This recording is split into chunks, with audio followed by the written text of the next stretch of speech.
My family is originally from Ethiopia, but there was this big war in 1977, so my family moved all the way to Somalia to escape. Then in 1992, I believe there was a civil war, so my parents actually moved back to Ethiopia. So I was born in 1998. It was like a big drought, like there was not water for like a year, I think. So my family decided to move in 2002 to Kenya. So in Kenya, we moved to this refugee camp named Hagader. There was no that much food, not that much water. It wasn't healthy. So like one day in July, I believe 2005, every year they took some people to America. So they just wrote like our name and told us to come. When we came, like we had this interview and all this tests. So that's how we got to America. It was like early morning, like all the people in the village came to our family, like they knocked on our door. They're like, oh my God, all your names like up there. And my dad actually wasn't that excited because he actually wanted to stay in Kenya, but I'm the second youngest out of 10. So my mom knew we had a good opportunity if we went to America, like we can all get education. So, and plus my two uncles actually lived in February at that time. So they took me in like by myself. I was like 6. And they brought like all my family members. So they were like, is this your brother, is this your sister? Like just to, some people like try to cheat the system just so like we're not cheating. So I just told everybody, it's my brother, it's my sister, it's my mom. Then we went to this place in Nairobi, stayed there for a week, and we came to the airport, that's how we got here. The journey started in Nairobi. We took a plane.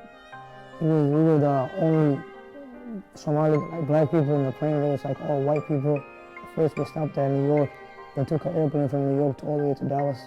Life over there was like, I think there was 3 Somali families. There was this one guy that was helping us, showing us around, and this white lady, she was like really nice. She gave us everything, like taught us everything, bought us everything.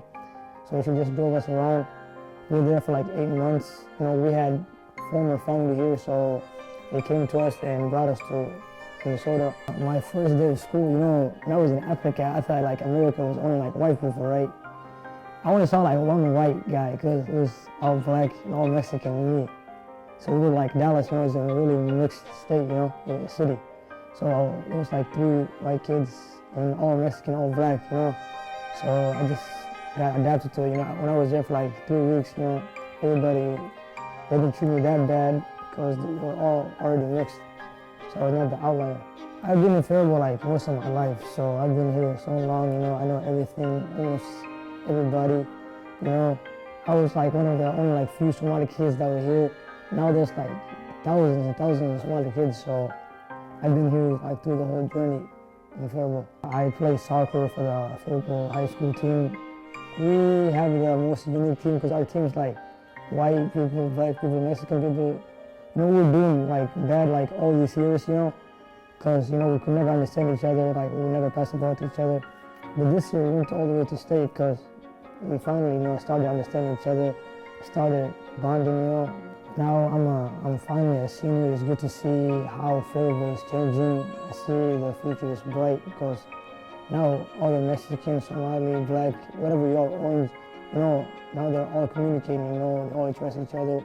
They talk to each other, pass the ball to each other. So I think Faribault is going in the right direction. I haven't decided what I'm doing for college yet. I'm still thinking, but I plan to help myself so I can help others. First you gotta start helping yourself before you help others. So I want to make myself a good person so others will follow me.